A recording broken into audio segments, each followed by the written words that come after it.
recording, and I will be capturing the things that you are looking for. So I'm just writing in front of your name. So MiFi Kafka integration, Mm-hmm. this is one thing, Yes. and you already worked on Hadoop. So I'm just writing that background also already configured clusters, right? And you Mm-hmm. already worked on Kafka cluster as well as Yes. cluster, and it was all on-prem. Yes. All was on premises because I majorly worked for the BNFS clients. So they have, like they are pretty hesitant to move on to the cloud. Yeah, understood. Yeah. And this is the background, and this is what you want to do. Yes. Target, okay, and Snowflake, but Mm-hmm. Snowflake cloud. So you are saying like the near future cloud, you will not be moving on, right? Will not be moving on to cloud. Yeah, because like I don't want to restrict myself only towards to the BNFS Got it. industry. So if suppose any client I got into the insurance domain, and if they wanted to move, so I should know like what exactly the things or precautions I should take care of while moving to the cloud from on premises, because I think that will be the major trend. Even I have seen like the AWS has came with one of the solution that okay, your data will stay in your premises only and you can enjoy all the cloud facilities. I don't remember, like I Right. have read that Yeah, things sure. in LinkedIn, one of the LinkedIn article. Yeah, So yeah, so I think the then other clouds will also come with the same things, like similar things. sure. So can you see my whiteboard? I have captured the things that you just shared. Mm-hmm. Yeah. So I will be doing with others also, and then we will see what are the common things that we will take up first, and then others will also get to know till when they want to stay on the call, because everyone will have Yes. priority. So Yes. Yes. uh, So Bhauk, I just want to mention another thing as well. Like here, I'm preparing for the Google Cloud certified, architect professional exam. So mhm, I also want to know, like what the things I should be do, like for the that as well. Like how I can prepare for the exam and like which material I should use, because I'm using right now. I have done the Coursera course as well as like after that I'm just going through the Google Cloud documentation on sure, that part. So I think that is I'm into the dilemma whether that will be sufficient or not. You know, got it. so that also we should. I think if you cover that, that will be great for me. Sure. Hmm. So I've captured this also right now. So Hmm. Parag, anything else you want to say before we move? No, I think that will be good. Yeah. Okay, so I will move to Barun. Is that okay, Barun? Can you please unmute yourself and share your background and what exactly you want to achieve out of this discussion?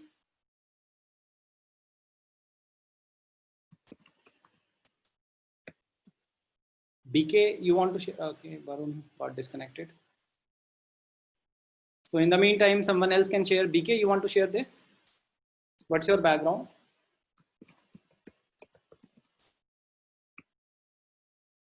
Or you can type on the chat in case you are not comfortable unmuting yourself.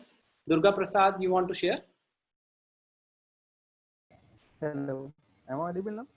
Yeah, you are audible. Sorry, actually some network issue on my side. No problem. Yeah. Actually, sir, I am a fresher right now. I have just completed my graduation. Just Okay, in which stream? actually, I have completed it from BTech LLB Cyber Law. It's an integrated course in UPEA Cyber law, Dehradun. Actually, it's BTech plus LLB integrated course. LLB integrated. Okay. Yep. Okay. And what is the target? Like what you want to achieve? Basically, I have just joined an organization as a cybersecurity Can analyst. you please be louder? Hello. Yeah. I have just joined the organization as a cybersecurity analyst. Okay. I've recently started my career. So Okay. I just need to be sure, means I'm just wondering and I'm just finding some more ways and the path where I can move. Your voice is breaking. Actually, I could not hear the last line. Yeah, Varun, I could not hear the last line. Your voice is breaking. Hello. Maybe someone else can go ahead once. Varun, you can type on the chat. And I would request others can also type on the chat, then it will be faster. So that we'll move forward faster. So Pankaj, you want to share, or Durga, you want to share? Varun, I could not get the target. Yeah, Bhavak, I'm Durga Prasad. So currently I'm working in an organization where I'm a Salesforce developer for last 5 years, and I have Developer for Java experience. which I'm area? working as Salesforce developer. Salesforce developer. Salesforce Okay. Okay. and basic core Java knowledge and front-end development are the secondary skills. Got it. Okay. And what you want to achieve? So I want to make my career shift to architect or cloud. Since Salesforce is a cloud, I want to be related cloud technologies knowledge and to be, yeah, correct. Got it. Okay. How about others? Like anyone else wants to share? Any specific preference for cloud, like Durga? So what pattern you are asking for? Like AWS or Google Cloud, or like if your organization. No, it is Salesforce cloud. Okay. So since Salesforce we have Heroku and other things, so it is totally related to Salesforce. Okay. Okay. So who else is there on the call? Like maybe someone can share, unmute yourself and Pankaj, you want to share? Yes, yes. Hi. Am I audible? Yes. Yeah. So actually, Bahuk, I am from big data testing background. So I'm having total 5.6 years of experience in big data testing and also in ETL testing. Okay. So I worked on Hive testing, then MapReduce testing kind of things, and also on Informatica testing. So mainly on testing background. So I just don't want to stick in testing domain. So I want to move in development side, either on big data, data engineering, or in data science Got field. it. D or DS. Okay. Yeah. Got it. And we have Sasi Rekha. Hi, I'm Sasi. I'm a Teradata. I just forgot to tell you that I also learned AWS solution architect. Yeah. Okay. So I'm preparing for certification. Okay. Got it. So I will capture that. Okay. Thank you. Okay. No problem.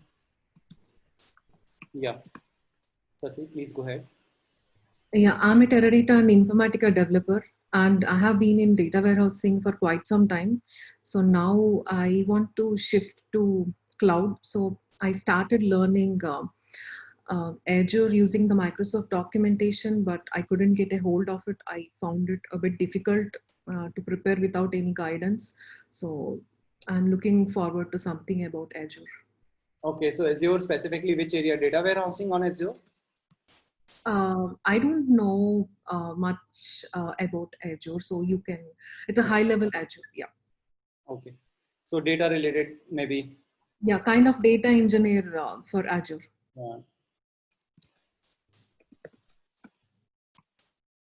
Okay. Who else is there? Who else? Prasant, you want to share? Hey, Bo. I already shared my background in a chart to you. Is it visible or should I? No, it's not visible to me. I'm not sure. Like, Okay, I can. Can you please resend? Yeah, I'm a Oracle and ETL developer. I've been for quite some time, like almost like 10 years, and okay. And I did a couple of AWS certifications in last 2 years. Okay. Okay. And target? So the target is trying to enter into data engineering with either AWS or Azure. So currently I'm pursuing Audacity data engineering course. So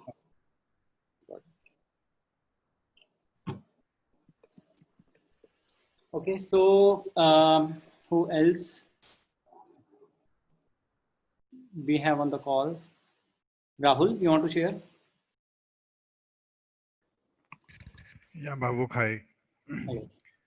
Yeah, so my background is basically into IT project management, and so specifically not related to understand any specific technology, but yes, from a perspective that I want to get into data architect kind of a role. So just to see what technology should I pursue, or on a high level. So that's what my purpose is. Sure. Got it. Okay, so Sudha, you want to go ahead?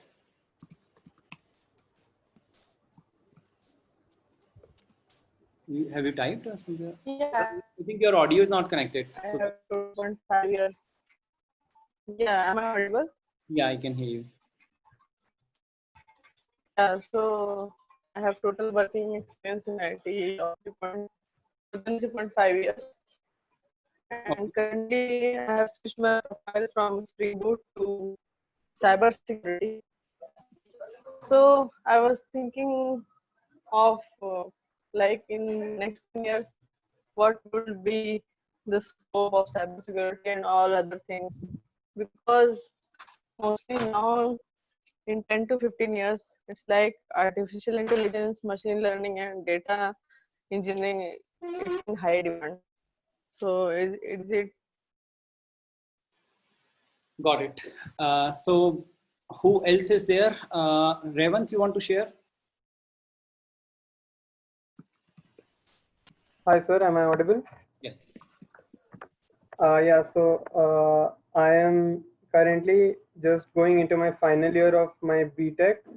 I am doing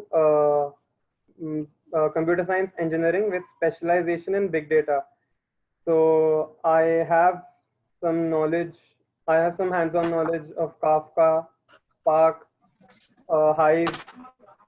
I mean, I haven't mastered these tools, but I have some knowledge of these. And I've also done a bit of hands-on through the Quick Labs on GCP and AWS. So I'm currently just looking for something in data analysis and data science only. Like soon I'll be applying to companies. So I'm basically looking for data analysis and data science domain only. Okay, got it. Okay, so who else who has not introduced? Has everyone introduced? Okay, am I missing anyone? I will just count how many people I have captured. 3, 4, 5, 6, and 7, 8, 9. And how many people we have? We have 13 people. So Gaurav, I know you are there just as an observer. So we have 12 people. So 3 people have not introduced. Achendra is there, so I will capture that also. So I got to talk to Achendra because he joined the call earlier. So I just capture the background. So he's basically marketing background, digital marketing. Right. So what is your target, Achendra?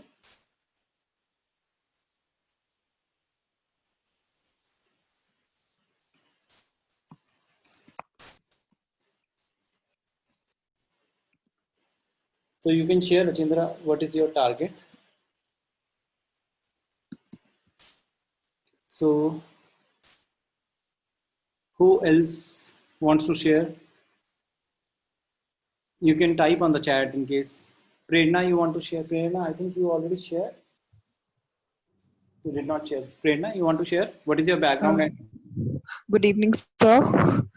Sir, I am a third year student, and I am doing currently I'm doing data structures, algorithms, and studying Java for the initial stages of the placement process. And now in next year I have to make my projects on some technology. So I was looking into options like machine learning, etc. So that is why I had joined. Or should I do web development, machine learning, or go into IoT or cloud computing, etc. I have not heard. I have not yet touched these topics. Got it. So questions are related to cloud and IoT, ML, right? Okay. Anything else? Anyone wants to share? Like maybe I'm missing someone, so just let me know. BK is saying 8 years of experience. I am looking forward. ML learning. Okay. So I will capture BK also. Just writing BK. Teradata from Tera. I'll just write Teradata to ML. Okay. So anyone else wants to share something like before I start sharing my thought process? There is a person who is raising the hand. If you can rename yourself, that will be great. Yes, sir. I'm Kshitij Gupta. Okay. Kshitij, yeah, please go ahead. Yes, sir.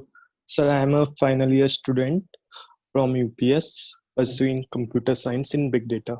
Okay. As far as I am concerned about myself, I want to be data analyst first, then data scientist. Got it. So data scientist, data analyst. Yeah, I am more into like data. I love doing data. I do coding in Python. Good. I know Python. That's much. Yes, sir. Good.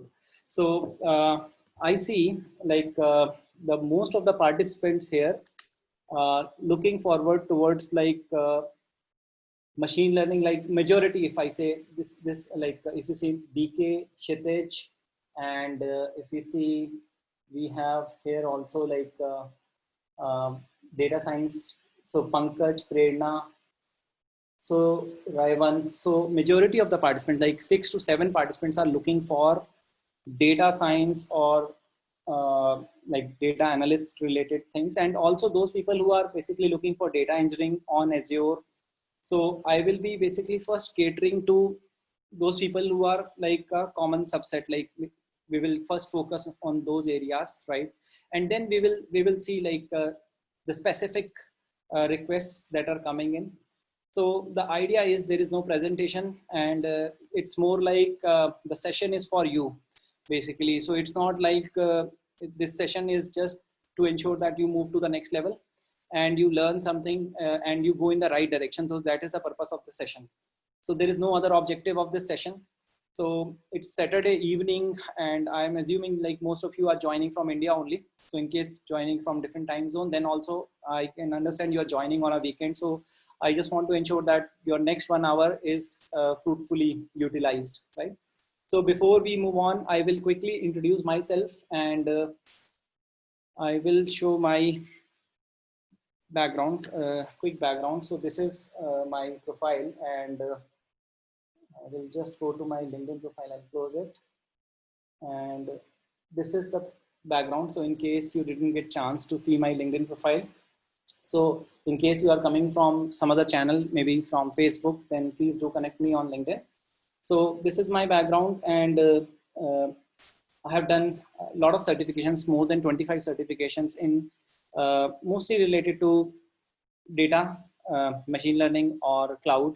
So you will find I have done multiple certifications in these areas, and I deliver trainings. Along with that, we work on some projects in our company, and these trainings are related to machine learning. And I have a team actually, so different instructors in different areas, they deliver trainings. And I have done like a lot of certification. Recent certification was Snowflake certification.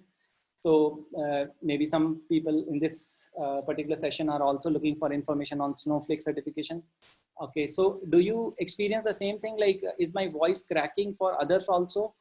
Or otherwise I will turn off my camera. No, Bhav. Your voice is pretty clear. Okay. So if you go down, like you will see I got award from Cloudera as an instructor of the year. 2016. So after that, Cloudera stopped giving this award. So, and apart from that, I impart trainings related to different areas, like this is machine learning, big data, and many other things. So most of the trainings are B2B. We hardly do like B2C, very few batches we conduct. But this is my quick background, and these are the recommendations that you can read about me. But this session is not about me. This session is about you. So this is just to bring you on the same page, just to connect you on the LinkedIn. So that's why I shared my LinkedIn. Otherwise, we will go back to the agenda, and the agenda is like your targets, like what you want to achieve out of this session. So that's the objective. Now, so very first thing that we will move on is like when we say we are targeting data related roles or we are targeting machine learning related roles. So first of all, like if someone can tell me like from your perspective, what is the difference between like data analyst and data scientist? So if you can share this thing, then I will tell you the path versus data engineer versus machine learning engineer, right? So you must have heard about these things, right? These roles, or maybe if you have anything else in your mind related to data, machine learning, I would be more than happy to capture it here. And then we will start addressing this question, like how do we prepare for these roles? So if you can share your like maybe any other buzzword or any other like role specifically, not even it's not designation, it's role. So any other role that comes to your mind, which is not very clear, like what is the distinction between data scientist versus data analyst versus data engineer versus machine learning engineer, right? So I'm writing machine learning engineer. So I am just thinking aloud from my perspective. 4 roles are like maybe confused with each other. So that's why I'm writing here. Or maybe a data engineer, so working on a cloud. So we will address that also, or maybe a data scientist working on a cloud. So, and anything that comes to your mind apart from the things that I have mentioned, the roles. So maybe target roles. So I'm right now discussing about target roles, which are these, right? So if I have captured the roles that you are looking for, then the next step is to distinguish among these roles. So can someone tell me like what is the difference between data analyst and data scientist before we move to the path?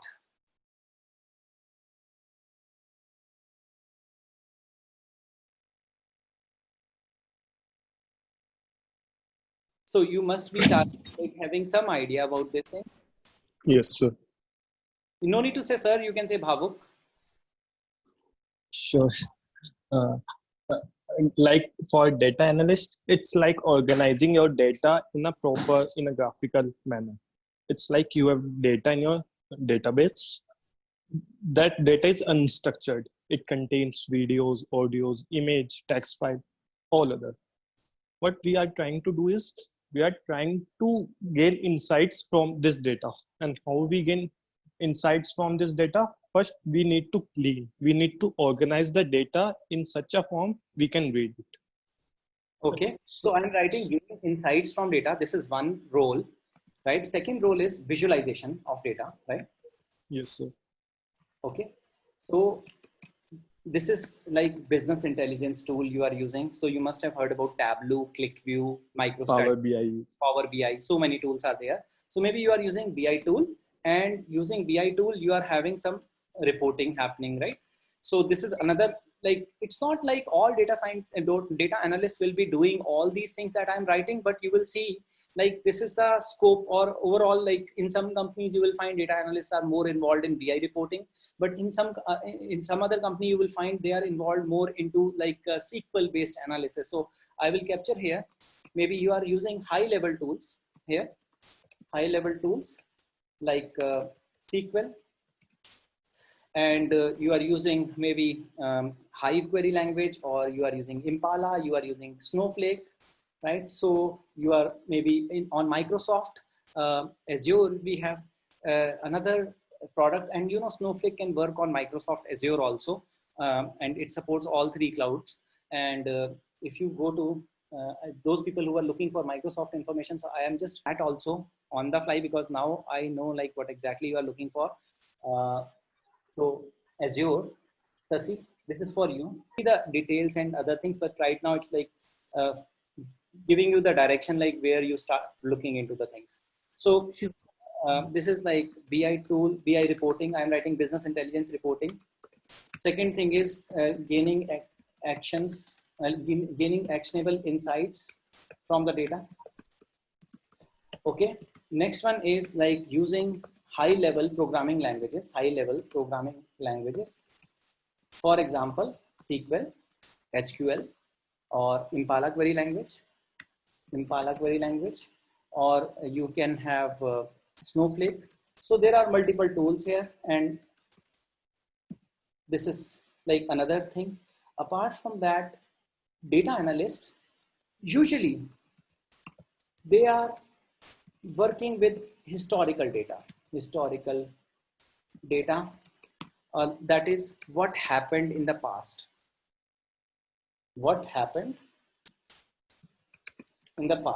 Right? Usually they are into this particular area, right? Now, if you see data scientist, I'm writing data scientist here. So data scientist, if we have to compare, so these data scientists, they are like more having statistics background is must. Statistics background is must, right? And you will see like second thing is apart from that, they are very good storytellers.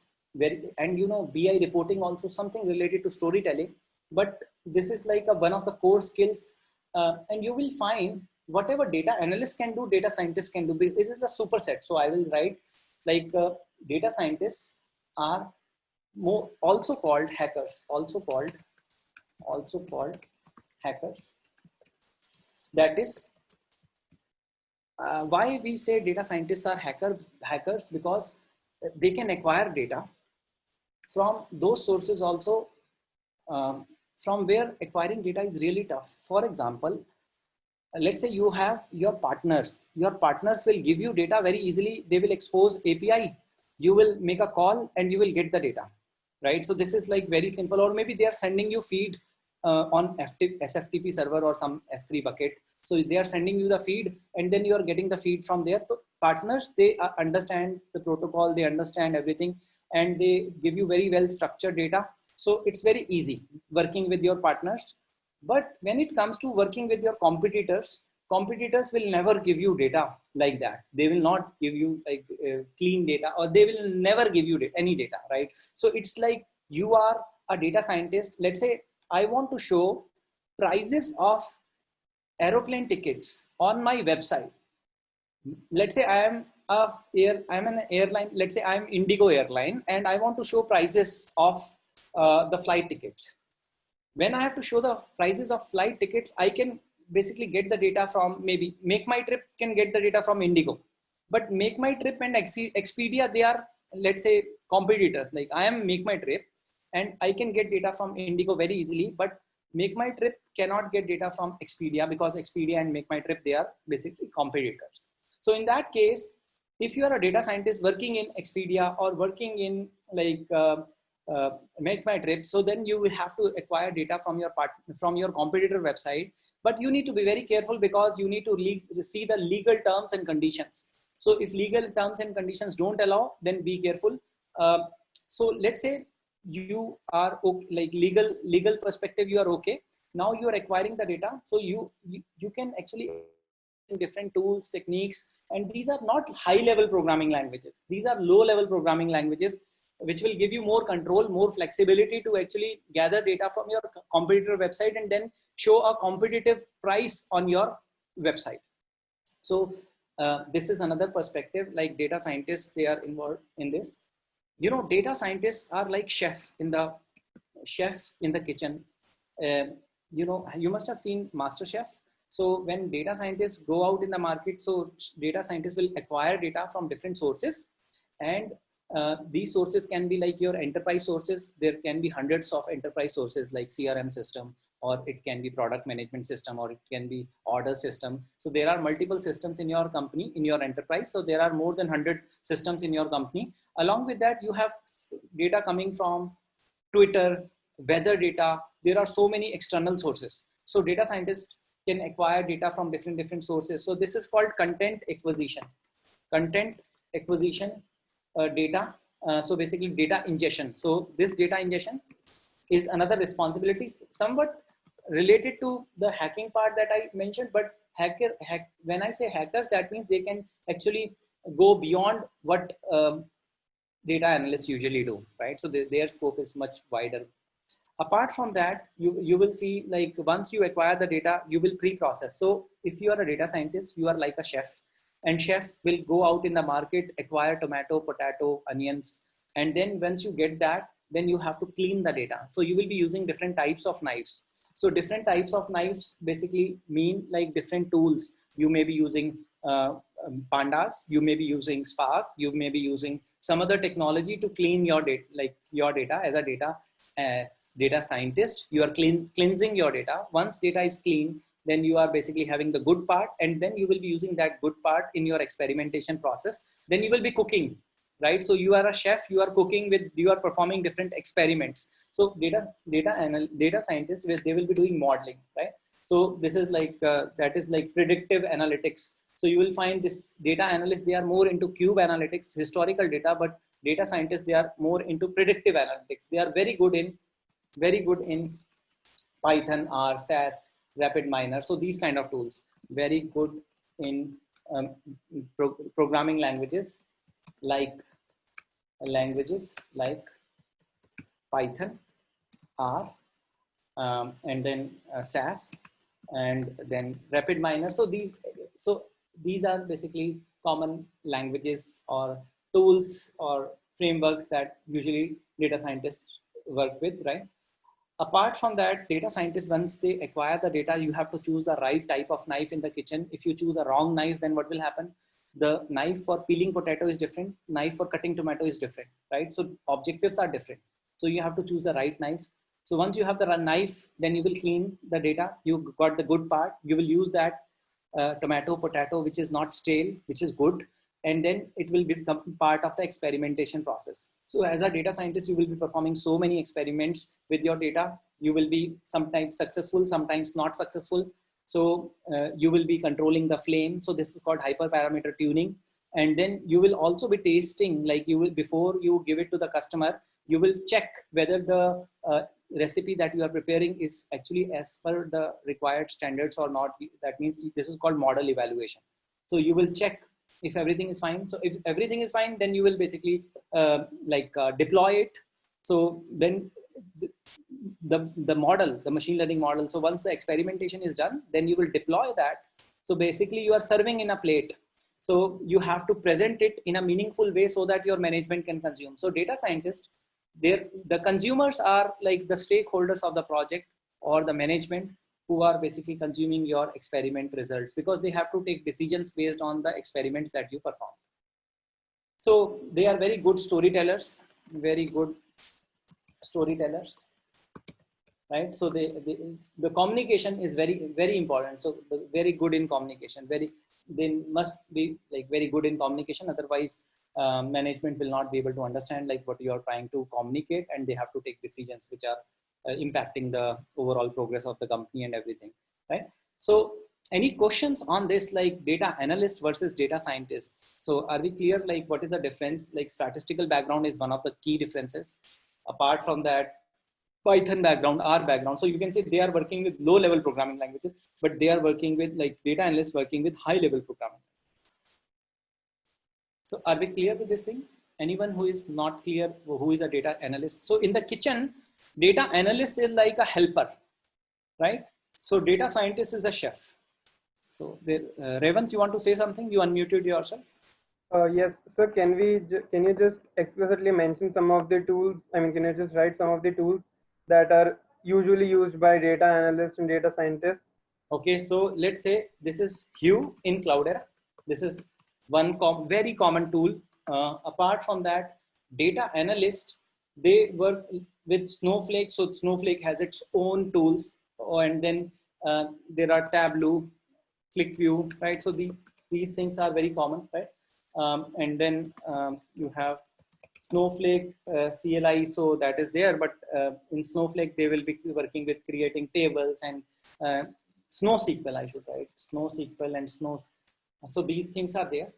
And if you see in data scientists, they use tools like Cloudera Data Science Workbench, Cloudera Data Science Workbench, and then they make use of the tools like Jupyter Notebook is very common, Jupyter Notebook, and then we have Colab, and then we have Data Lab, Colab, and then we have Google AI platform, SageMaker. So there are multiple tools. Okay. So if you are clear with this thing, then we move towards data engineering role. So anyone having any question on this? Are we clear? Like what is the distinction between data analyst and data scientist? Okay. So before you plan your career, you should know like what exactly you will be doing in your day-to-day job. It should not happen that you are just targeting something, but actually you are not very clear like what is the difference between machine learning engineer and data scientist. So I will be adding another whiteboard, and I will start discussing the difference between engineer and data scientist. So the next difference is engineer versus data scientist. This is data engineer, and here we have data scientist. So can someone share like what are your thoughts around this? Anyone wants to comment on it? What's the difference?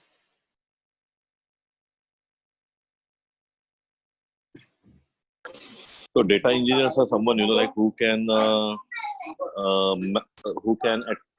a Hadoop development, you can say, right? They should know all the building the pipelines for the Hadoop environment, as well as, you know, like they have to make, you know, like make sure that the you know, like whatever the data requirement is there, that should be there perfectly, you know, like reaching to the client who as per their demand, right? As well as the processing of the data, you can say what exactly the jobs are running, whether that jobs they have to create for the processing of the data, and whatever the demand is for the data scientists, you know, like to analyze the data as well as the historical data, you know, like the process data, you can say, that should be provided to the data scientist. Can I say they perform ETL? Basically, ETL is part of the pre-processing. So I'm just writing. So data engineer. I just want to add one more thing here. Yeah. Yeah. Just transforming data as per the user requirement. Yeah. So this is pre-processing and data acquisition, building pipelines. You know, engineers are like responsible for building things. Engineers, if you see like civil engineers, they build bridges, right? So engineers, they build, they are responsible for building things, right? And here scientists are responsible for performing experiments in labs, right? So they are more closer to production, like work more closer to production environment than data scientists. So data scientists are more closer to labs or experimentation, right? Okay. So data engineers, they will be using tools like, for example, Kafka, Spark. So this is big data engineers, and then making use of other tools. Within Spark also there are like many tools like Hadoop, and there are many other things in engineering specifically.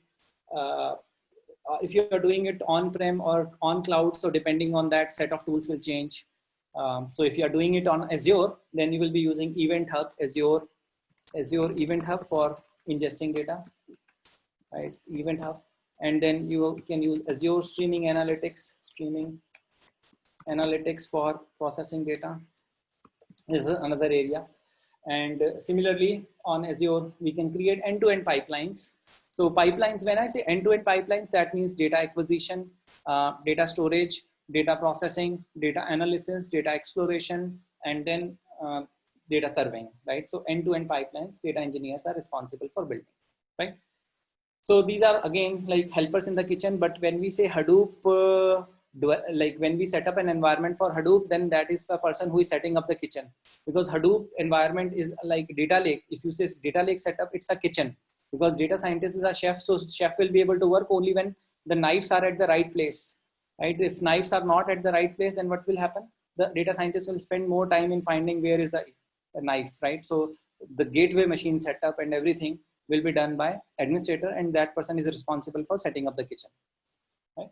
Now data scientists here, if you see data engineers, data scientists, they are like more into experimentation, and they are like, there is a ratio. I was working for one of the clients, and there is a ratio between data engineers versus ratio of DE versus data scientist. So what is the ratio? This is like called success factor, like how successful is your company. If your data scientists are too much dependent on data engineers, sometimes it happens that one data scientist is dependent on 10 data engineers. 80% of the time goes into pre-processing activity. Like in data science itself, if you focus on data engineering, there are 80% of the time goes into that activity. So if data scientist is dependent on data engineers, then what will happen? The self-service analytics will not be possible, right? So we should try to reduce this ratio. So I have seen projects in which like people write this thing, like right now our state of the project is we are having one data scientist dependent on 10 data engineers, but now we want to switch from 1:10 ratio to 1:4 ratio. So that is called like improving the state of the project, so that more data scientists are like, they are self-dependent, right? So they are not dependent on data engineers, right? So data scientists already discussed it previously, so you can just assume those are the things. But now I want to talk about machine learning engineers. So I will just write down here. Please see the last whiteboard discussion. Please see last whiteboard discussion, right? So we already discussed. So now I am moving on to the machine learning engineer. So who is a machine learning engineer? ML engineer.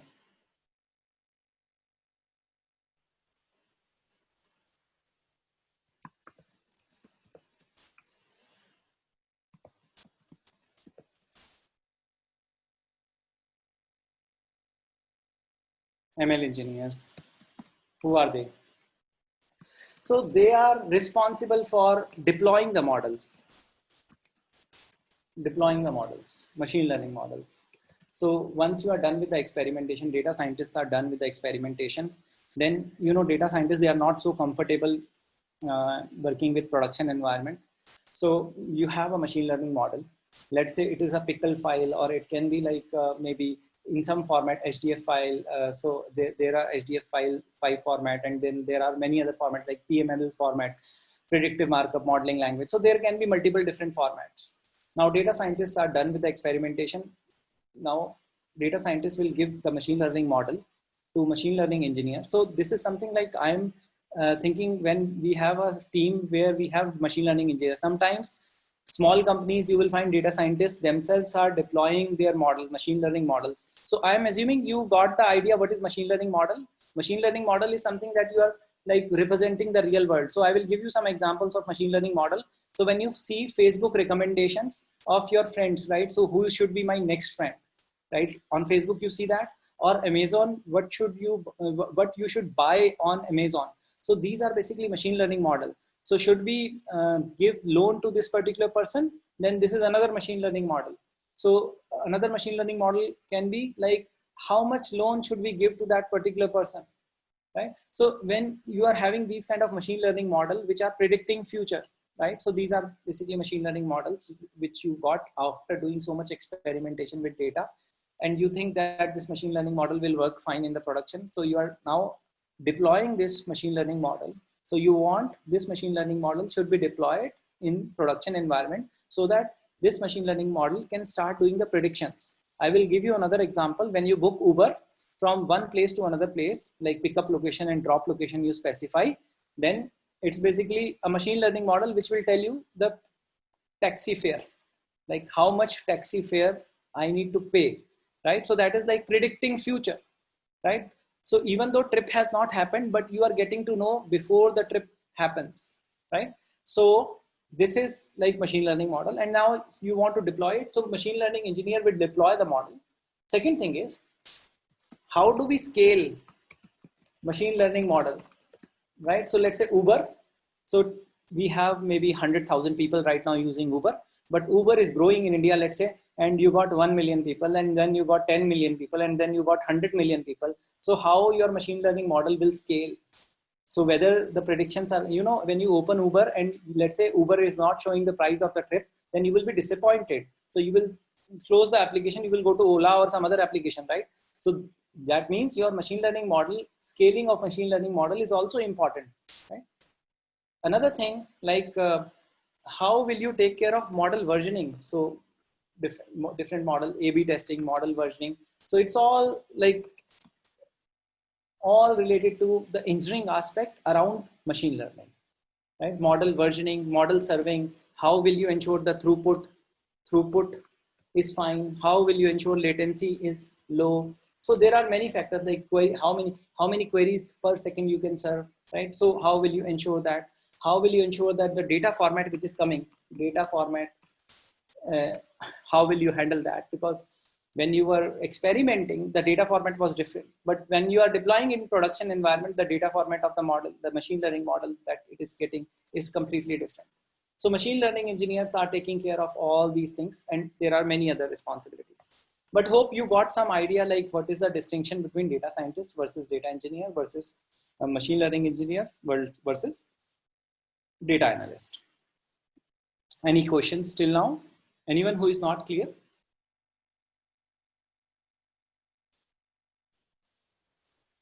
Okay, so now going back to. So, Bhav, I think if you can clear the idea, like what are the prerequisites for the ML engineer and what are the prerequisites for the data engineer, you know, like just to enter, you know, like what exactly knowledge you should have. I will come to that. Yeah. So I will show you. Let's say I'm going to machine learning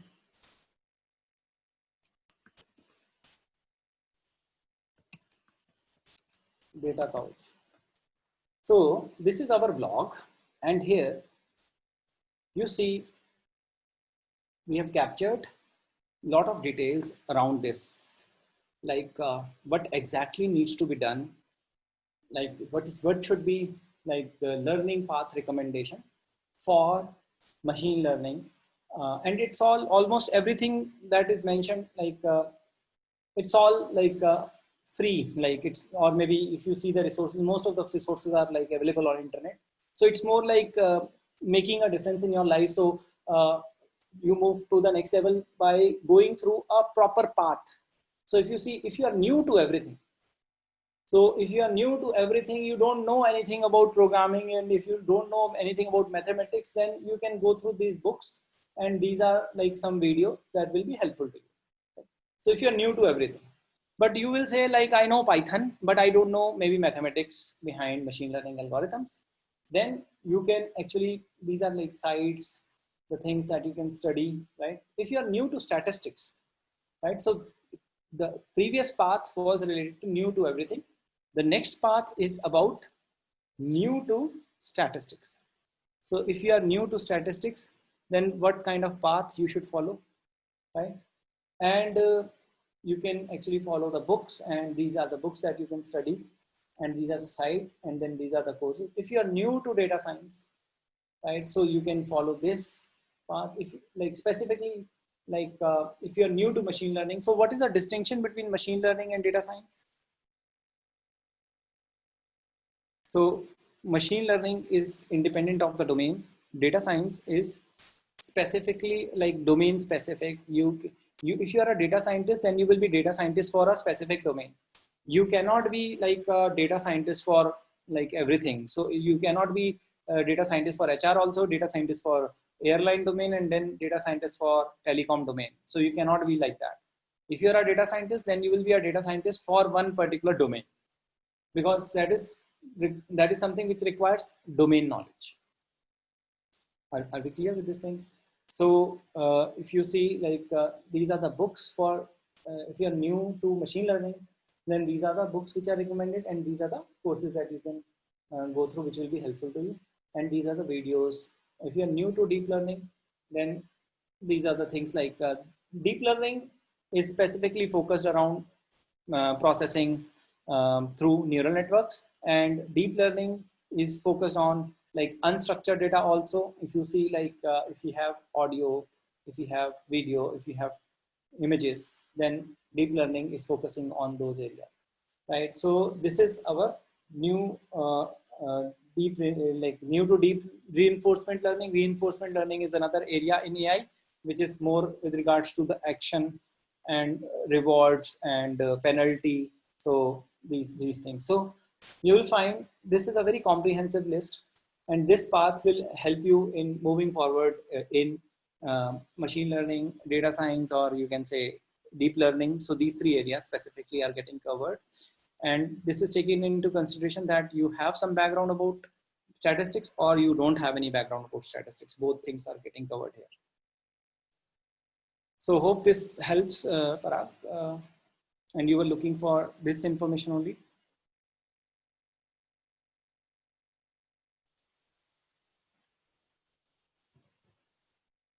Parag, any questions? And what about others? Like others can also unmute and share. So I saw DK wanted to move to ML. DK, did you see this particular blog? And I believe this blog will be helpful to you if you want to move to ML. DK, can you hear me? And Kshitij, any questions? Yes, sir. Yeah, any questions?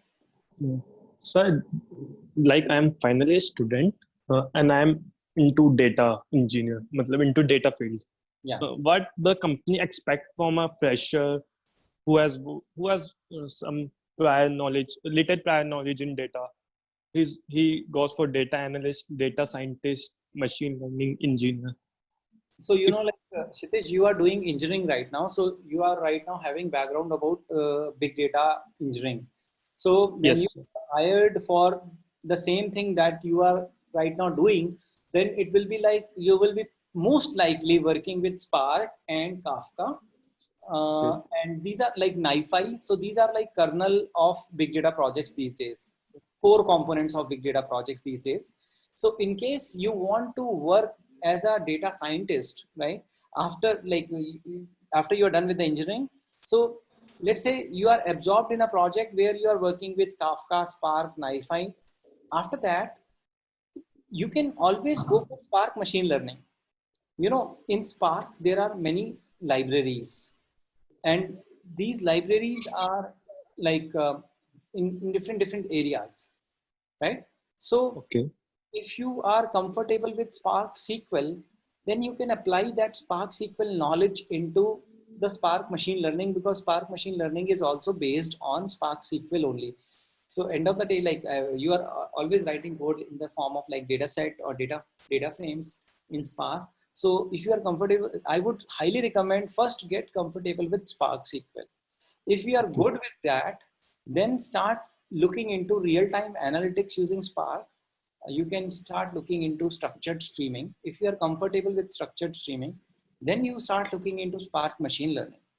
And Spark machine learning is like, again, a topic which basically has the machine learning part. That means like in case you are looking for predictive analytics, after you are done with the engineering part, then you can move to that area. Okay. Yeah, Kshitij. So I'm assuming for you, the path is very clear. Spark SQL and Spark structured streaming, and then third step is Spark ML, right? So because you're coming from Spark world. Right. Which book is better? Which course is better for Spark, sir? If I have to develop a intermediate level at Spark SQL for my first stage. So Spark SQL, I would suggest like there's a book, Definitive Guide, and recently a newer version has been released. So you can basically go through that book. That is a good book. Okay. That will be helpful to you. Okay. And once I'm done with it, Yeah. So then I would suggest like you should do some projects in Spark. And how you can do that? There is a project Spark, Databricks Spark reference applications. Implement these projects, right? So even like for Rahul also, I would recommend like you start doing these projects now, because Rahul already attended the basics of like these technologies. So he attended a couple of courses like e-learning courses, which were published by me. So this particular link you can refer. So you just need to see like it is quite old now, 4 or 5 years old. So this is based on Spark 1.x, but I would prefer like you should work on Spark 2.x. So you will, this is 2014, but I am sure like you will find projects which are like pretty recent. So this is 2016. So you should start looking for projects related to Spark now and start implementing these projects. Right. So you will easily find Spark projects. I can also show you, like if you are not able to find here, just write Cloudera Spark reference application, something like this. Then you will see there will be some sample applications on Cloudera that you can start executing on the cluster. Right. So hope Shitesh, you are clear with this thing. yes, sir. Thank you so much, sir. No problem. So sir, if we have to choose between Spark and Scala and PySpark, sir, should there be a, I mean, what should be the preference, first preference? I would go for Scala Spark. Reason being, like Scala is a language through which Spark is built, right? So you are working with the same technology, so there is no conversion, because if you are working with PySpark, then there is a conversion happening, which is like Py4j wrapper is there, like Python for Java wrapper is there, which will convert Python objects to Java objects or JVM objects. So what will happen during that conversion? A lot of meaning is lost. So this is one thing. And whenever there is a new feature coming in Spark, it will first come in Scala Spark. And apart from that, another main reason is Scala Spark is dataset API. So dataset API is not available in Python. So dataset API Spark, it is only in Scala and Java, not in Python. So this is another reason for recommending Scala Spark. Yeah, but in case you are basically in love with Python, then it's a different case, because many companies, they prefer Python because they have a team. Learning Scala is not easy for many people, but if you're coming from Java background, then learning Scala is easy for you. But many people who are not coming from Java background, they are coming from data science background, they are coming from Python background, they will go for PySpark. So performance perspective, like if you see, it's not much difference, because nowadays we have Spark SQL. In Spark SQL, you can even write SQL, and Catalyst Optimizer will generate code which is like optimized to run on any like it anyhow convert code into into a format which is much more closer to the bare metal. So Tungsten, and there are many other optimization done in Spark. So performance perspective, it's not a problem, but the thing is that if new thing comes in Spark, then it will first come in Scala and then in Python, because Python wrapper will be created. The code has to be written for Python, but Scala is like the same language through which Spark has been built, right? And dataset API is another reason. Okay, sir. So actually, I have been working in Python only, so I do prefer Python. So that's why I asked the question. No worries. So that's why I'm saying, like in companies, you will find many companies are using PySpark, many companies are using Scala Spark. So it's more like a skill set, but there are some things which we miss when we are working with PySpark. The dataset API will give you strong type, like you can catch errors during the compile time itself, rather than getting errors during runtime. So this is one of the major advantages if you are using dataset API. So that's fine. Like if you want to use PySpark, it's fine. Absolutely okay. No problem. Okay. Nowadays, this community is also very strong. PySpark community. We are also working in parallel. Whenever there is anything in Scala Spark, PySpark community is also building that. Okay. Is it necessary, sir, to understand cloud also, because we are going to work with data? The data is deployed on cloud. Yeah, so actually big data does not make sense without cloud, to be honest, because without cloud, you are working with limited set of machines on your Yes, sir. on your premise, right? So you have maybe 10 machines or 100 machines. What will happen, Right. like when data velocity will increase, or maybe when, let's say today is Christmas and a lot of traffic is coming on your website and data velocity is very high. So during that time, you have to add more machines to the cluster. So if you Right. have to add more machines to the cluster to ingest data at a very high velocity, then you can use Ansible, Chef, Puppet, or different scripting frameworks to actually add machines to the cluster. The problem is then it's like on-prem, it's like it will take time.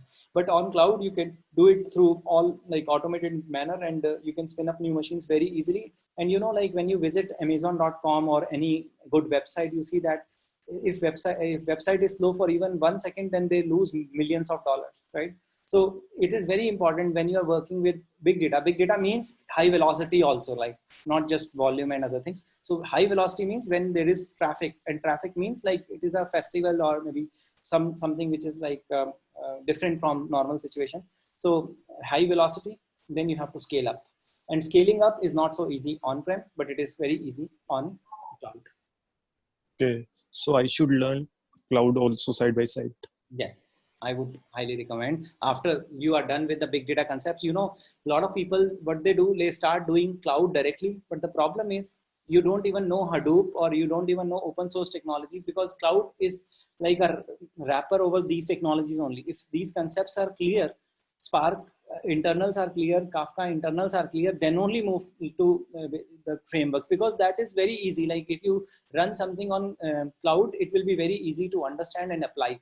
But first of all, understanding open source technology internals, because you know Kafka, if you want to understand, it will take 15 days to understand Kafka internals, everything like performance optimization, administration aspect, and many other things. Similarly, Spark also, it will take 15 to 20 days at least to learn Spark internals, right? How do we do memory management of Spark?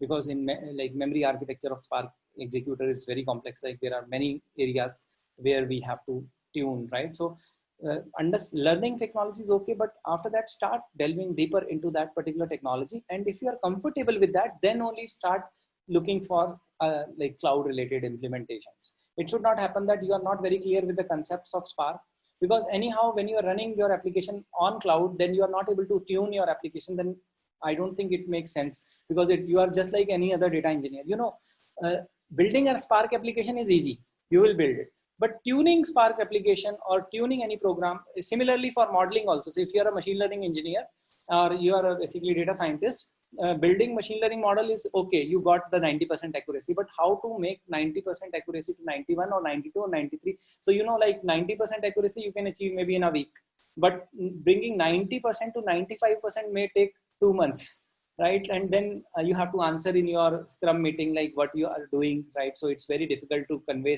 to your management or your Scrum master, like what exactly you are dealing right now. So the thing is that specialization is important, like mastery is important on a particular area. So one thing is you got the high level concept. Now start delving deeper into those technologies. Now, anything you want to say, Kshitij? So AWS is best suitable for okay. to work with cloud. Now there are different cloud providers, and you know, like from my perspective, definitely AWS has early mover advantage. And early mover advantage, that means AWS started in 2006, and it has a lot of different types of products in different areas, right? So maturity perspective, AWS is best. But when it comes to machine learning and artificial intelligence, then Google is the best. Okay. I don't think any other cloud provider is having that kind of intelligence that Google is having. The products that Google is bringing in related to data, ML, and AI. And even TensorFlow is from Google. Like Google Brain team developed TensorFlow. And there is TFX, right? TensorFlow extended, which Google Brain team uses. this particular framework when I imparted a training in Google Singapore in last year and last to last year. So there I attended a meetup also in the evening, like in the meetup, Google Brain team, like some members from Google Brain team came and delivered a session. Then they were sharing, like they are basically making use of TFX, TensorFlow Extended. So I would suggest, like for machine learning and AI and big data related stuff, go for Google, you know, Hadoops and Google Dremel white paper. Impala is inspired by Google Dremel white paper. HDFS is inspired by Google GFS white paper. Google MapReduce is inspired by Google MapReduce white paper. HBase inspired by Google Bigtable white paper. So all these big data open source related technologies are inspired by Google white papers, right? So innovation is actually happening in Google with regards to data, ML, AI. So a lot of research papers are published. So that's why I'm just thinking aloud. From this perspective, Google is best. But if you are thinking like maturity perspective or the market share perspective, as Amazon and Azure is also having good penetration in those companies where they were already Microsoft shop, and they just adopted Azure as a natural cloud, as a natural path in their journey towards cloud, right? So, Okay, sir. any other question? No, sir. Thank you. Yeah, Bhauk, I just want to add in this, you know, like that to tune up 100% Spark application, you know, like is a bit difficult task, because, you know, like most of the times, you know, like I have seen errors in Spark is due to the resource crunch, you know. So, and thing is, like, you know, that the resource utilization has not been, or the sharing of the resources has not been done properly, you know. So most of the times, I think we are getting the errors because of that only. Yeah. So how do we do multi-tenancy on the cluster? Right? Yeah. See, it will happen like one team will ask Spark 2.2, another team will ask Spark 2.1, and then Yes. have to roll back and then manage all the versions, then catering to different teams, and you will send email also. Even then, they will not respond. These kind of issues you will start facing while working in the project, like practical issues. Yes, yes. Okay, what else? Like who else wants to discuss? So I will go back to the whiteboard. So I think I covered this Teradata to ML, and I covered big data to data analyst and data scientist, right? And here we covered. Sir, I have one question. Not a very generic question, but sir, like as I'm looking for data science analyst roles, and I'm currently in my 4th year, so I'll soon be sitting for my placement. So I just wanted to ask, so how much focus should I do on the like tools, like data tools like Spark, Kafka, and all of that, and or should I just like devote my focus on data structures and algorithm, like the basics that are expected of a computer science student? So what should be the ratio of the focus for these two things?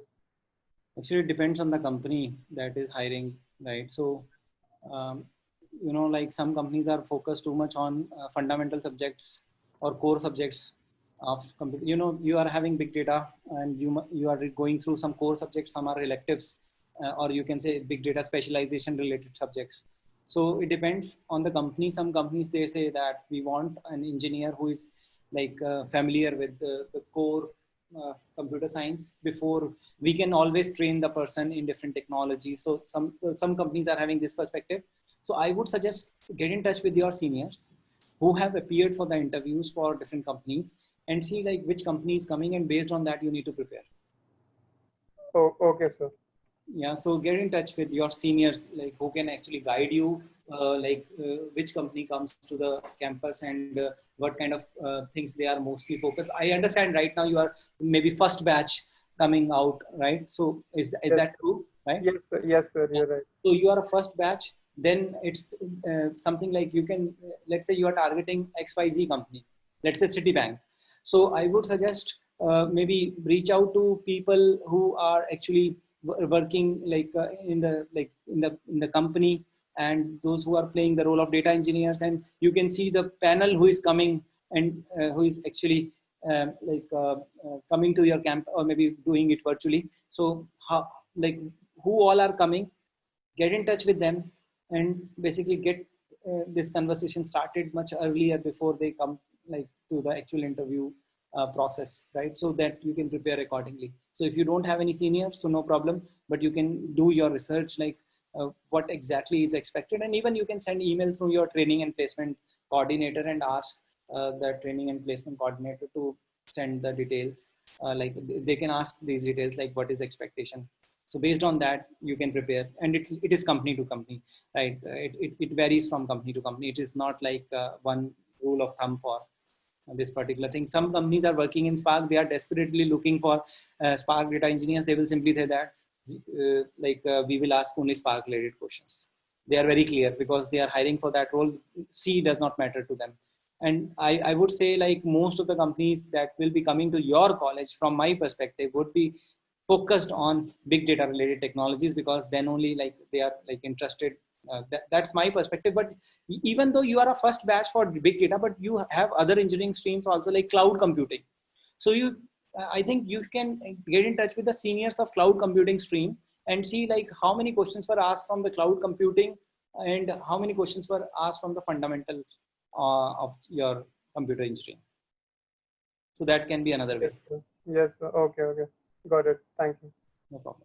So anyone else wants to say, so we can actually now move on, and now we covered this thing.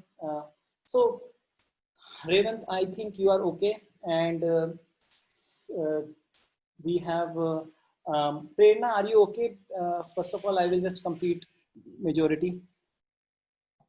Yes, sir. Okay, any questions? Are we clear, like what we discussed? Yes, sir, I'm following. Okay, so cloud also you are clear, and ML also I shared the learning path recommendation. Yes, sir. Yeah. Yes, sir. And Yep. then IoT is there. So IoT is again, if Sir, you are sir, out of these technologies, what do the companies prefer? What are they most preferring right now? Cloud is definitely required if you are doing ML, or if you are doing DevOps, like scalable DevOps or automated configuration management and everything, like truly multi-cloud strategy, hybrid cloud strategy, SRE. Like so, cloud is one of the core things. If you see, like because every area these days people are moving to cloud.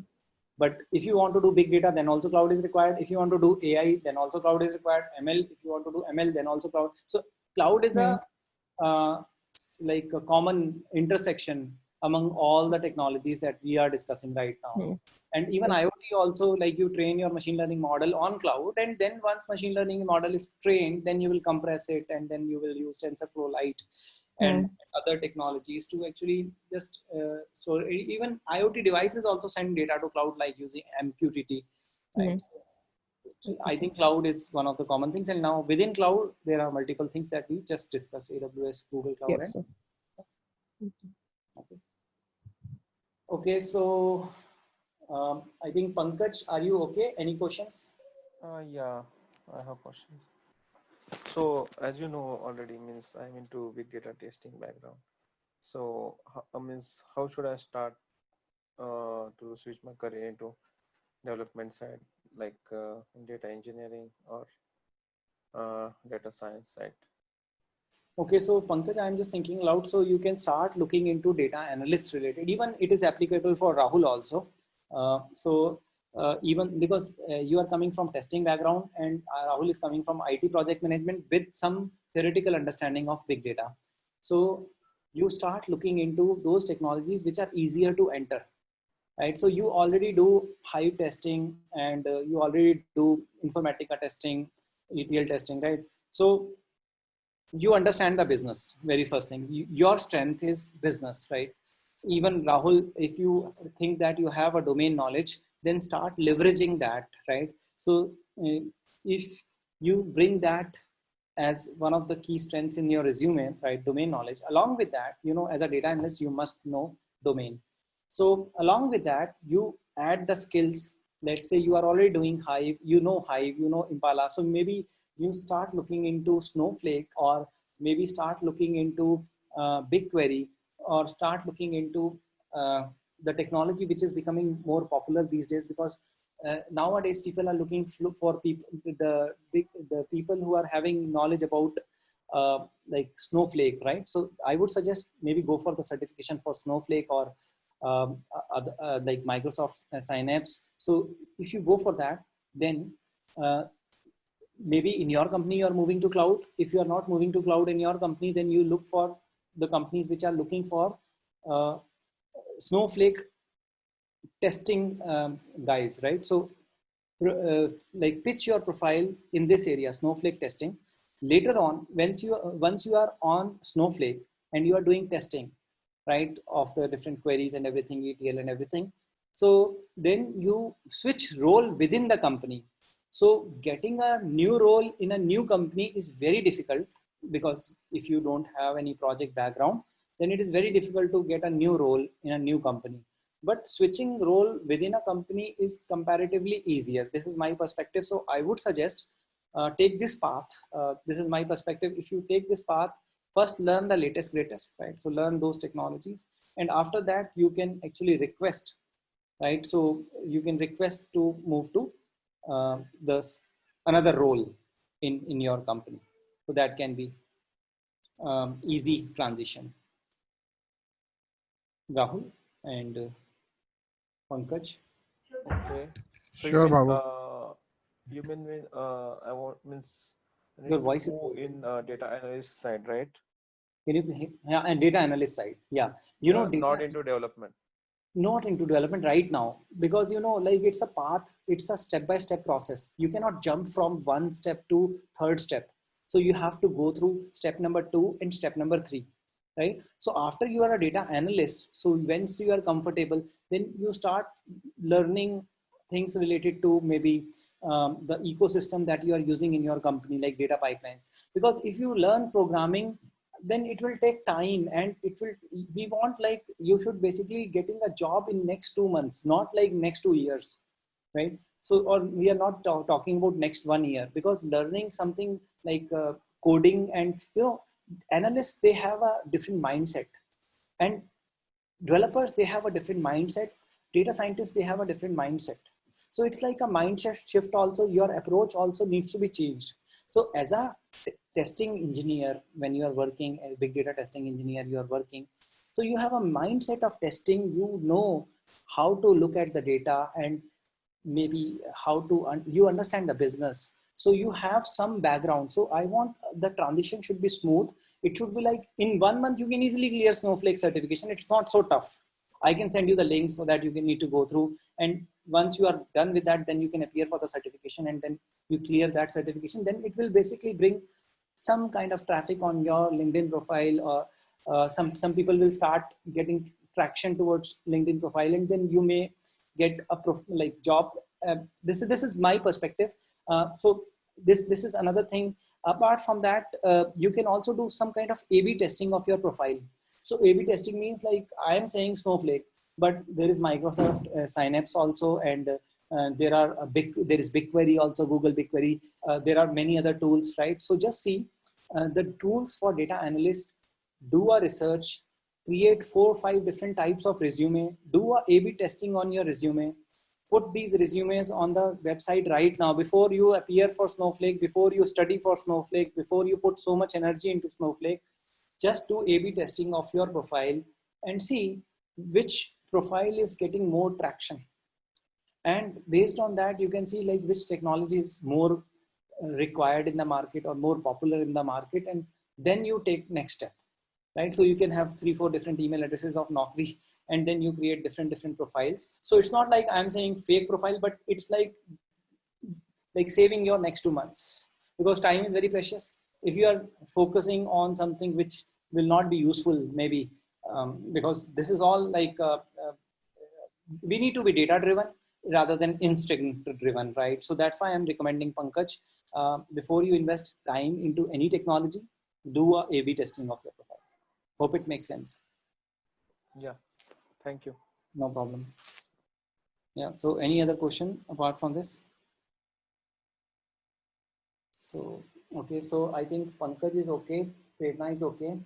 Sasi, hope you got, Sasi, are you there? Yeah. Yeah. Yes, So, I'm. hope you got some idea about Yes. the data engineering aspects Right. and the things that we discussed. Definitely, we did not discuss about Azure. So, but I would suggest from Teradata, you should move to either Snowflake or the Microsoft Synapse. So, hope you got that as one of the next steps that you can explore. Yeah. And, we got one requirement. I posted on my LinkedIn also some time back. There was a client requirement related to Power BI. So if you are good in, I'm not sure how much comfortable are you with visualization. So if you can get comfortable with Power BI, then it will add value to your profile. So you can explore that area also. Sure. Thank you. I think your inputs are very helpful, and then I'll start working on this. I didn't have any background earlier, so I think it's a very good start for me. Thank you. No problem. So, like a lot of data engineer jobs are getting automated. This is applicable for others also on the call. This is my perspective. After Snowflake came, database administrator role has gone. Like now database administration, almost zero, like only minimal database administration we have to do when we are on Snowflake. So you can see one role has completely gone away from the industry, database administrators. Similarly, when cloud came into picture, then you can see Hadoop administrator role gone, Kafka administrator role gone, because Confluent Kafka is there on cloud, so you don't have to do any administration for Kafka. It's automatically managed behind the scene. If you see Spark 3, adaptive query execution has come. Adaptive query execution means you write the query, automatically it will understand the data and it will basically optimize the query based on the data itself. That means query optimization role also going up. If you see in Spark 3.0, this has been added. Snowflake was having this thing from last so many years. So if you see, the technologies in data engineering are becoming so abstract, like in the sense like it's all encapsulated. You don't have to do much hard work. So if you don't have to do much hard work, so that means nowadays people are, if you see, there is a pattern going on in the industry. Everyone is moving towards SQL. Things are getting simplified. In Spark, we have Spark SQL. In Kafka, we have Kafka SQL. In Snowflake also, we have SQL. So all these engineering activities are going towards SQL. And in future, you will see, you don't even have to write SQL. You will be writing natural language. You will say, create a table. You will write in English. And automatically, it will create a lot of things behind the scene. So the thing that I want to communicate here is data engineers are becoming redundant in the industry. Right, so the roles you can see Hadoop administrator gone, Kafka administrator gone, database administrator gone, and now if you are writing code, then you are a database, like if you are a big data developer, then you are writing code right now. But Spark SQL is making things easier for that also. In Spark 3.0, this has gone. So data engineering is becoming smaller and smaller. That means easier and easier, and that means less people will be required. If less people are required, that means data science to data engineer ratio will be reduced. So then where we will be required as a, let's say we are a data engineer, so where we will be required, so you should focus on creativity. You should focus on those roles now, which are basically like, which cannot be easily replaced in future, because if you are working with Power BI, Sasi, so that's why like you are in reporting and visualization and creativity and storytelling. So start looking into this particular area, because this is going to be like, it cannot be replaced by like computers, storytelling, right? You have to interpret, your domain knowledge will help you a lot. Right now, the computers or artificial intelligence will take long time to actually achieve that particular thing, right? So that's why I'm recommending you start looking into storytelling, visualization, not just Power BI, but since you are moving towards Azure, so that's why I was saying Power BI. But just start looking into these areas. Yeah, sure. Thank you. No problem. So apart from that, I'm just thinking aloud, start looking into IoT, like there is a common trend going on. Self-driving cars will definitely come. Blockchain is becoming common, and all the property documents and everything will go into blockchain. Start looking into that. AR, VR, when Apple is adding AR, VR into the phones, then definitely it's the future. Like Facebook is now having face recognition, that is like through AI, deep learning, we are having face recognition. So that means like there is a trend going on, and we should always move with the wave. So if we move with the wave, then we get the best results, right? So if we are still working with the older technology, maybe you are earning your bread and butter right now, but always ramp up yourself with the wave, whatever is happening in the industry. And you know, like if you are working with the greatest technology, people will be less, so there will be less competition, and you chances of getting hired will be more. So that's why I'm just thinking aloud, like 3D printing will definitely come, artificial organs will definitely come. These are the things which are going to happen, and we know that these things will happen in near future, right? So start looking into these things, like robotics, process automation is becoming more common, right? So start looking into these technologies. IoT, like sensors are becoming cheaper, so another area. So this is fine, we got it. So this is okay. Sasi, we are okay. And then Prasant, are we okay? Hope you got some idea about this thing. Prasant.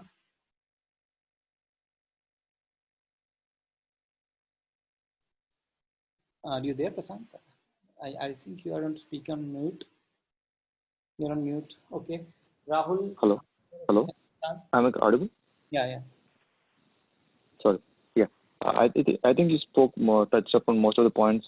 Thank you for that. And I just want to get some, as you mentioned about the Snowflake certification. If you have any links or any. So can you ping me on the? You can ping me on the LinkedIn. I will send you the details there, right? So sure. These are not handy with me right now, but I will send you, no problem. So this is fine. I think here, Sudha. So you work with Spring Boot and you move to cybersecurity. So this is like cybersecurity. I would suggest like start exploring the AI part in cybersecurity. That is like also machine learning in cybersecurity. So when hacking attacks happen, so these hacking attacks, how do you handle hacking attacks through machine learning? How do you detect anomalies? I have to drop. Okay, no problem, BK. So, yeah, sure, Bhavuk, I will look into it. So, as per cybersecurity perspective, I should look into machine learning. So, how the system could be make more effective around every area. Yeah, right. Yeah. So I discussed about ML a lot in this session. So, so hope you got an idea, like what is the path for machine learning, right? Yeah. Thank you. So then I think only Parag is left. Otherwise, everyone is done, right? So Parag, for Snowflake, I will send you the details. For GCP certification also. So you need like this particular area, like NiFi Kafka integration. In my particular course, I have a lot of Kafka NiFi pipelines. So what I can do, like for NiFi Kafka integration, I can maybe make 1 or 2 videos public so that you can just have a look on like how to integrate Kafka and NiFi. So even like if you go to the course, you will find there are many pipelines, streaming pipelines that I have mentioned there. So this will be getting addressed through there. Okay, you mean the course in Data Couch, right? Yes. About Kafka. So because I already created big data for architects, and here the objective is this Data Couch. So if you go here, you will find I have already done the same thing that you are asking. So if you go there, you will find there is a pipeline. So integrating NiFi, and this is big data streaming pipeline, and then this is Kafka NiFi integration. So this is like 25 minutes video, and then this is 7 minutes, something like this.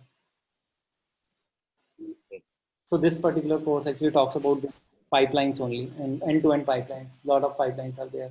How do we integrate Kafka and fast streaming and these things, streaming and other things. So there you will get the video. But and streaming pipeline, and then scalable streaming, Kafka Connect. So it's all integrations in this particular course. Okay, right. Because majorly, you know, like we are getting stuck into the integration part only, you know, like because, yeah. So this part is already covered in that. Snowflake, I will send you the links. Now migration from on-prem to cloud. So this is more like lift and shift process, or, you know, like if you are migrating, let's say Hadoop and Spark clusters, So one option is you do lift and shift. That means like you move to a technology which is very much similar to the on-prem cluster. For example, I will give you example of GCP. So there we have Dataproc and then we have Dataflow. So Dataproc is for those clusters like which are legacy clusters, and you are moving that legacy cluster into cloud. So Dataflow, Dataproc, and then Dataflow is serverless. So you need to see like when you're moving to cloud, do you want it to be serverless, or serverless is like you are paying for what you use, right? So Dataflow gives you that ability. So if you are doing everything from scratch, you can actually go for Dataflow. And if you are doing like migration of existing cluster and you want minimal code change, you don't want to impact your Spark jobs, whatever code you have written for Spark or maybe other technologies like HDFS and other things, you just have to do minimal changes. So you may go for the Dataflow, Dataproc, and this is for existing clusters. Okay. Right? But this is like migration is a very big task in the sense like sometimes organizations have multi-cloud strategy, sometimes organizations have hybrid cloud strategy. As you mentioned earlier also, sometimes like data is still there on-prem, but you are on cloud. So then also you are able to query the sources which are there in on-prem, right? So this is like federated queries also you can run from your cloud itself. Like many different technologies, they support federated queries, external queries. This is one approach. Apart from that, like you can also use NiFi to ingest data into cloud. So many companies use NiFi. This NiFi is very powerful tool because it has processors which will be for on-prem sources as well as for cloud sources. And not just that, we have in AWS also, we have AWS Glue, and then similarly Google Cloud has this Cloud Fusion. So there are different products within each cloud provider which will allow you to create drag and like visual, which will allow you to do visual coding, and you can create pipelines. And these sources can come from cloud or it can come from another cloud also, like multi-cloud strategy also you can implement. So these things are possible these days. There are tools available because nowadays most of the companies are doing like this multi-cloud as well as hybrid cloud strategy. Okay. So for me, like for the migration part, that if suppose I want to go do the migration part. So I think you come to know about my role in the organization, right? So GCP certification, architect certification, will it be helpful for me, or did you suggest me something else?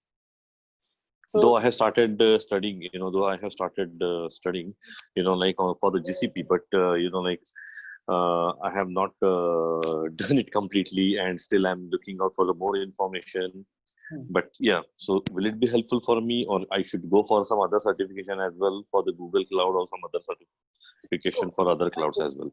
My question, Parag, is like, will you be doing this for your company, or you are planning to move to another company and then you will do it? Yeah, I'm planning to do it for some, for my company as well as, like if suppose I get a chance, by using this knowledge, I can move to some other organization as well. Got it. So you will be doing in your current company only. So that is yes. banking domain. Now, is like, will you be setting up DevOps pipeline or will you be setting up data pipelines? No, we are setting up the data pipelines. So for data pipelines, you should go for data engineer certification, Google data engineer certification, because there you have the things, the skills which are required for setting up data pipelines.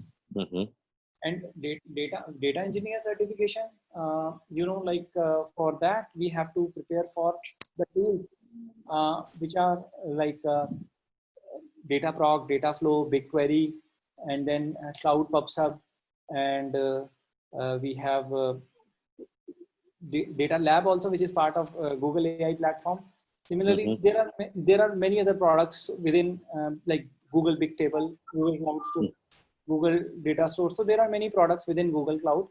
So I would suggest like go for this data engineer certification, because that certification actually focuses on the technologies which are related to data. Okay. And DevOps pipeline or security, then go for architect. Okay. Yeah, I think that is the answer of my question. you know. And how we can, if suppose for the GCP architect exam, you know, like if suppose I want to go for the GCP architect exam, or if suppose I want to go for the GCP data engineering course, so what should be my path, you know, like of learning, like how exactly I should go? Yeah. Very first thing, you should be very clear about big data ecosystem as such. Okay. So if you know big data ecosystem, then you map all the products of big data. Mm-hmm. So, you know, like this big data architect course, it has all the technologies, right? So you write down all the technologies which are there on-prem. So why, you should be very clear why Kafka and what are the limitations of Kafka. Why Spark and what are the limitations of Spark. You should know why Pig, what are the limitations of Pig. Pig is very old, but still you should know, because I have seen like a couple of questions related to that also. So now, you know, whatever limitation we have here in on-prem, Google Cloud is solving those limitations. Now, in map, if you are doing Hive on-prem, then how can you do Hive? Hive means data analysis on cloud. Google BigQuery. So you need to do mapping of all the products. Any certification, any cloud certification you are appearing. So this will be this is my approach. Like this is how I do it. So you should, you know X, then how to do certification related to Y. So first of all, you should be very clear in your thought process, like how I am mapping X to Y. So if you know that, then a lot of questions you can answer yourself without even going, you know, is based on Google Bigtable white paper, and HBase is also based on Google Bigtable white paper. So if you are clear with HBase concepts, like how do we design schema and everything, how do we optimize HBase, and you will find similar concepts are applicable in Google Bigtable also. The data lake architecture, what are the problems with HDFS and how Google Cloud Storage is solving that? You should be clear with that. So this is my perspective. Why we are choosing GCS? Why not Bigtable? Why we are choosing data store? Why not other? So these questions will be answered when you know that Google data store is nothing but MongoDB, but Google Bigtable is nothing but HBase, and GCS is very similar to HDFS. So if you know differences among those technologies, then you can easily clear Google Data Engineer certification. Because this is what, you know, like I was looking out for, you know. Like what exactly, why there are so many things in Google, you know, like there is a Bigtable, there is a so even in every course, you know, like I have seen, you know, like they have not given too much about this thing in architect exam as well, you know, like I don't know about the data engineer. The same thing, like because you know Google technologies are proprietary. So it never show you, but open source technologies, that's why I always say that learn big data first, because that is something you can go inside and see like what is happening in the technology. Correct. Like how data is stored, how metadata is stored, you can even read every bit of it. But if you are working on cloud, then you don't know what is happening under the hood. It's just that you are making you are a user for cloud. You are like truly knowing the internal, like how things are happening. Yes, correct. I think you answered my question, you know, like you cleared me, you know, like in a way. Yeah, so I will come to you, you know, like for the integration purpose also, because I'm facing lots of issues in one of my projects, you know, like that the client is using the DB2 and the ab initio, and you know, like they want to use Spark and Kafka for the data ingestion, as well as, you know, they are upgrading from DB2 to Oracle, and they wanted to use for the flow data flow, you know, like they want to use an NiFi. So you know, I'm still in talks with them, you know, like how exactly the environment is and all.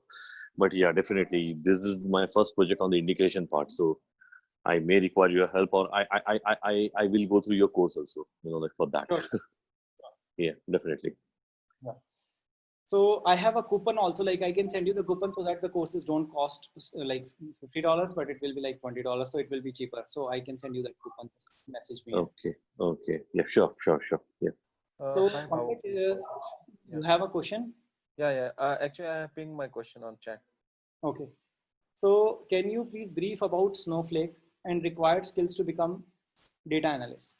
So Pankaj, from my perspective, very first question is like, do you know how data, before we work with as a data analyst, do you know what is data as such, like data formats specifically, in what formats we can write data? So are you clear what is Parquet, what is ORC, what is Avro? So are you clear with these things? Have you worked with Avro, Parquet, ORC, Pankaj? No. So Pankaj, you know, like this is my perspective. Every project you work, you will find that Parquet, ORC, Avro is like, these are basically de facto standards. Like even Parag, you can also comment like what formats you have worked with. Which format? Sure, Bhauk, yeah. Which data Majorly, format? yeah, the Avro format, I think we are using majorly, you know, like Avro in some, and sometimes, you know, like the Parquet form also we have used it. Yeah. But in Kafka, I think majorly, you know, Avro format we are using here. Yeah. So Pankaj, if you are working in a production environment, you have to know data formats, right? So if you have to know data formats, then you should know, like as a data analyst, if you don't know the format, then it's like a big problem. So this is first thing. Second thing is, once you know the data format, like you are analytics, in analytics, Parquet is very common.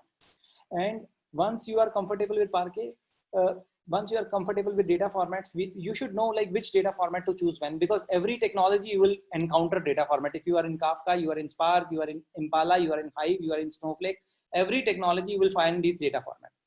Second thing is, for becoming data analyst, you should basically be comfortable with the basic concepts of Hive and Impala before you go to Snowflake. Because if you go to Snowflake, you will be writing SQL queries. You will say that these are very simple SQL queries. But under the hood, what is happening if you don't know concept of partitioning? But I'm not sure, Pankaj, you can always share your thoughts. Do you know what is bucketing? What is partitioning? Yeah, I know about it. You should know these concepts. Apart from that, like what is clustering the table, right? So when we cluster the table, then what is the actually concept around that?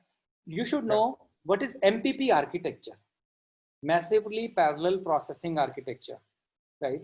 So how does it work? So Snowflake will not give you these details, but Impala will give you those details because Impala is open source, right? So I would suggest, if you want to become data analyst, also try, like not just like, you know, SQL is very easy. You can use create statements, you can use SQL. Yeah, but that's not the point. You can learn SQL. You don't have to learn, you already know that. But the point is the ecosystem around that. So let me show you. So this is processing framework. In analysis framework, so here, what are the factors while comparing analysis framework is fine. These are different tools, technologies. Like how do we perform real-time analytics is also important, right? So it's not like we are working with batch data. Nowadays, streaming data is very important. So you should focus on that also. ETL pipeline, streaming pipeline. Apart from that, you should focus on this. I was saying this particular area, data formats. Like what is that, like comparing various data formats and how we make use of data formats in different tools, technologies. So this will give you very good idea about this. And for becoming data analyst, you should know how to identify patterns. You should know window analytics. So in this, we don't have window analytics example, but I am just thinking like what additional things you would know. How do we do window analytics? There are so many window analytics functions. So let's say as a data analyst, you are comparing Sunday to Sunday sales. So I am talking about some advanced examples. So let's go to Snowflake and I will show you the things that Snowflake documentation. And you can also go through the MindTickle document, Snowflake. But before jumping to Snowflake, you should be clear with the concepts that I just mentioned. Snowflake, MindTickle documents. So go to this, you will find very interesting, very good documentation. It is applicable for others also if you are planning for Snowflake. So I would recommend like start going through this. And when I am saying SQL functions, it's not for Snowflake certification, but in general data analyst role, you should know these windowing functions. You will find conversion, context, all functions. Yeah, window functions. So window functions are very important. How to write the user defined functions. Those are also very useful, UDFs. And then apart from that, geospatial functions in case you are planning to move a company where you will be working. How to work with semi-structured data, and there where you will find Parquet format and others will come into picture like ORC and other things. Apart from that, these things you should be comfortable. Not for certification. I'm not talking about certification. I'm saying as a data analyst, you should know a few things which are like common across multiple technologies. And as a data analyst, you will be doing that.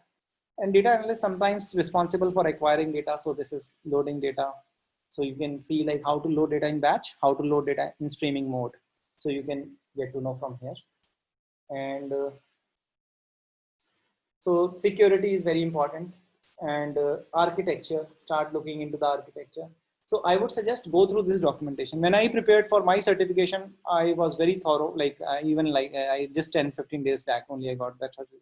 I think last weekend only I cleared the certification. So I read each and everything in this certificate, in this particular documentation. And also I went through this MindTickle documents. So MindTickle, if you go there, you will find Snowflake related stuff, MindTickle documents. Right, and there is a preparation guide also. You can go through this guide, like how to get ready with the certification in few days or something like that. So these few links will be very helpful to you when MindTickle. Just go through this documentation. So you should be comfortable with all these things, and then you can think about the certification. But before you go to Snow, this is my personal recommendation. You may like take it or you can reject it. But my perspective, if you don't know internals of Hive, if you don't know internals of Impala, if you don't know internals of open source technologies, then you are going to cloud. Okay, you are able to work as a data analyst because you are able to create table, drop table, but you are just like any other data analyst, but not the guy who actually has knowledge like what is happening inside the tool. So which is very important from my perspective. So if you know that, then you can recommend a lot of things in your org. Right, so why this is happening, and you can give more logical reasoning, and you can contribute more to your architectural discussions rather than just being a like a user of that technology. So any other question, Pankaj? Does it help? Yeah, Mohk, it's really helped me to explore more on this Snowflake Sure. documentation and all. Sure. Yeah, thank you. No problem. So anyone else having any questions? Otherwise, already we are 22 minutes over the time. Okay, so I think we are done then. Thank you so much for your time. And Hey, thanks, Bob. Yeah, thanks, Mohk. yeah, please stay in touch. And if you are not connected on LinkedIn, please do connect. Sure. Okay, sure. Thank you. Thank you very much. Good night. Bye.